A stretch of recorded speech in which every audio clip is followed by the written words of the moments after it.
This is Nancy Pelosi, and today we will be talking about the setup for Injective on 6/27, 2025, and how to enter a limit order. So, first, last Saturday, I recognized this formation on Injective. I went to the 4 hour time frame and I saw that most likely this was the area of support. We could get a wick down here because this is a demand zone as a result.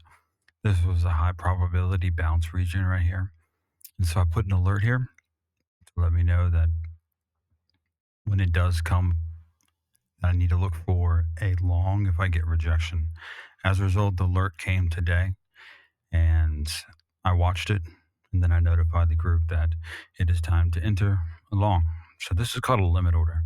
It's where you see from several months or days before the price reaches that level, you set an alert or an order and you say, hey, when the price gets to this level, then you will buy or sell. That's what a limit order is. You can set an alert too if you just, you don't want to take the risk of setting a order there and, it not acting the way you want it to act. So today I'm going to explain exactly when someone says, this is a limit order, exactly how to profitably um, manage it. Okay, especially as a copy trader, or even as if you do have a limit order, how to act because it's different than a full setup because it's based on levels and it's based on levels of confluence that have been, happened in the past. So you gotta wait, make sure you get a rejection. But let me go ahead and go through the trade setup and what I saw. So this formation here, I saw the accumulation. I knew this was a level support. Just by looking at the past couple years, I knew that was the support, and so I pretty much put my limit order there and an alert right before it. And so that's what happened. And I let you guys know that it was time to enter it. And so let's go ahead and right before make it go forward a little bit, so we can catch up to more of like where we are here. And there we go. Okay. So what we have here is so we got an internal range of liquidity here. Okay. And then what that is it ranges, and you'll see this all the time. If you watch the charts, you see this all the time. Forms a range, builds liquidity above it, builds liquidity below it. The wicks get it, and then eventually it sweeps liquidity and swept to the downside here. Okay. And at a little bit lower here. Okay. 10.58. So in its engineered highs and lows is really what it does. But what's happened here is this is a fair value gap from the daily time frame, off to about a week ago, 7 days ago, and this fair value gap has not been mitigated, and it is causing a strong. It really was a strong, tight range right here, and again, it's forming engineered internal range liquidity, and if you look closely you see these equal highs, equal lows right there.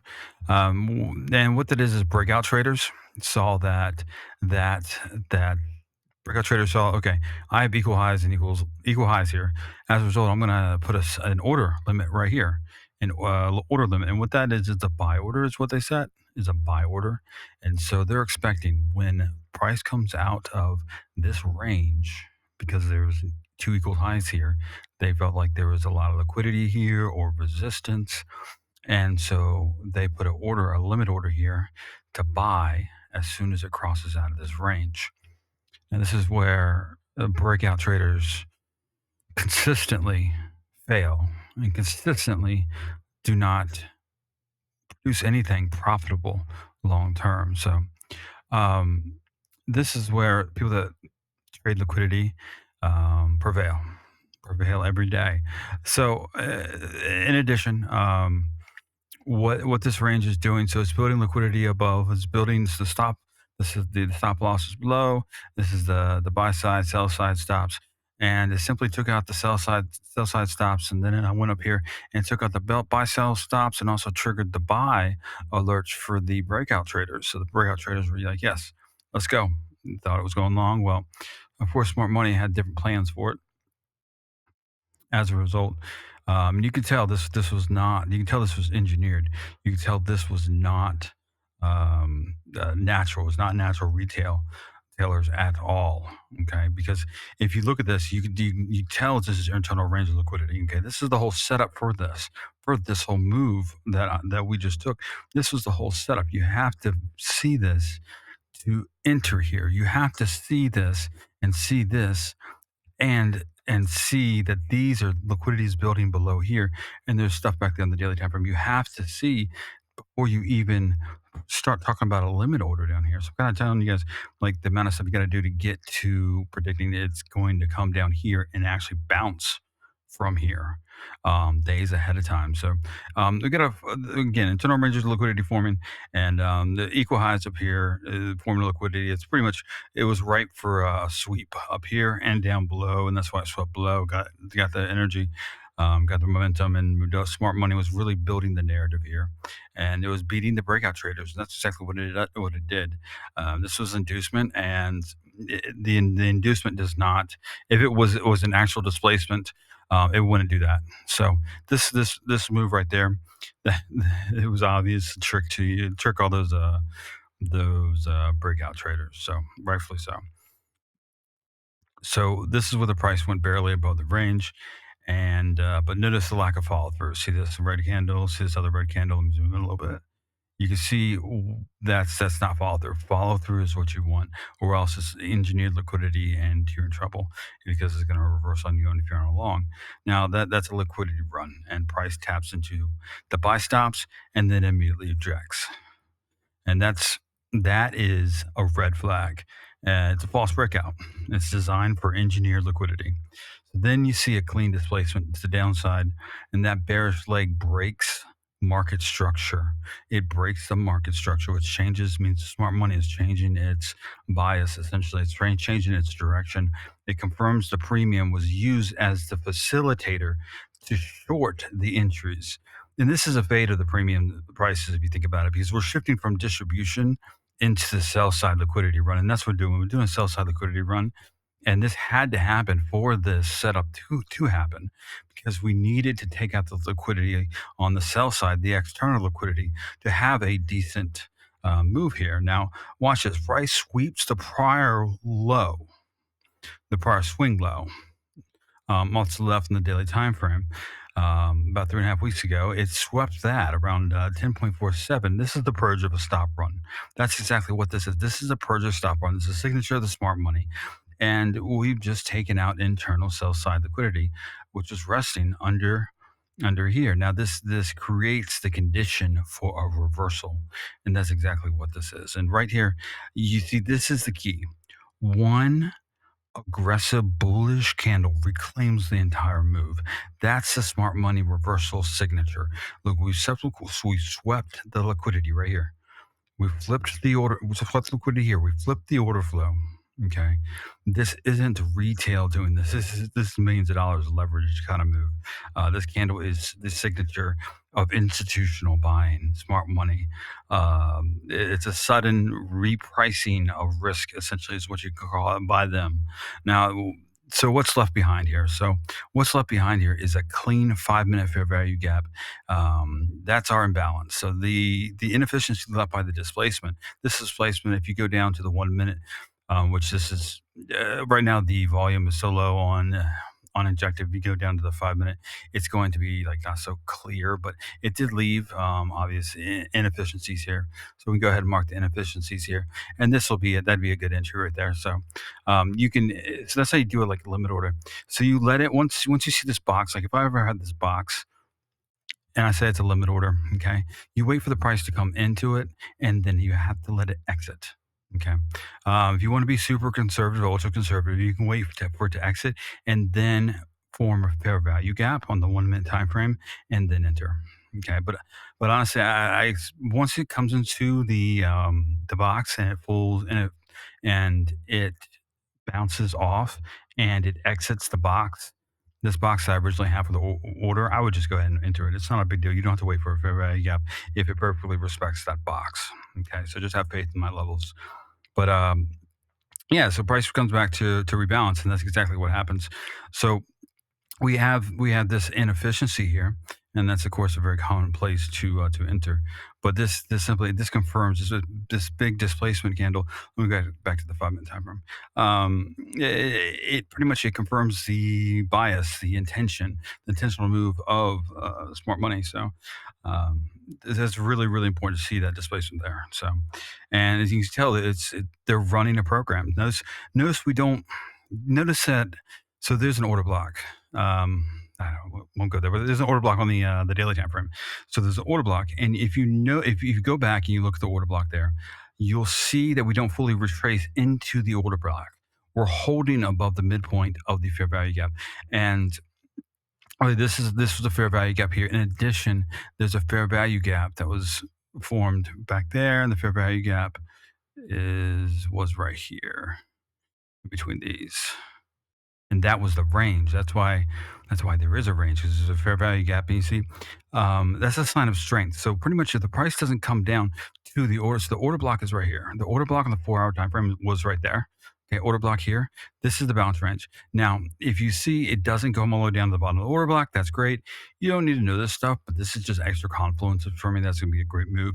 That tells me that Injective has great strength, and it just fully mitigated the fair value gap, which is right here, and there was one right here inside of the order block. So this was a great move. These are signs that smart money, they aren't interested in discounting too deeply, and that's discount is like go too far. They're running a program. They're running a buy side program is what we call it. So price starts to consolidate after this. After this liquidity raid right there, it starts consolidating inside the range, a little bit bigger range, but in the same range inside the fair value gap that's up there. Okay, that's up. That's above the lower fair value gap. Circumvented by the order block on the daily time frame, but it probably starts to consolidate, just like over here. It's simple. It starts consolidating, and it reaccumulates into the range, is what we call it. So this range here, it's still there. It reaccumulates into the same range. Okay, this and then what this is again, it's what they call algorithmic pausing. The textbooks call it, or we can call it it's reloading, but it's letting liquidity build up again above and below, and there's no driven force down. It's just time based absorption. So this is classic post manipulation compression is what it is. Okay, this is manipulation. This is post manipulation compression. Okay, so that's technically so I'll repeat that again for those people that so right here. So after this move, this huge manipulative move comes back to equilibrium, displaces an equilibrium, and then we start reaccumulating into the same range. It's a little bit broader, and this is the algorithmic pausing, the algorithmic repricing. It's letting liquidity build above it and below it again. The sell stops, the buy stops, and the breakout traders forming on the top of it, preparing for the breakout. Well, and it's letting that liquidity build as a result, we know it's coming up instead of down because there is no driven force down. The bias is above. The draw on the liquidity is above. There's no force down. This is just time based algorithmic absorption. That's all this is. It's classic post manipulation compression, and exactly what this is the manipulation. This is the post, and you'll see it. Let me play it a little bit.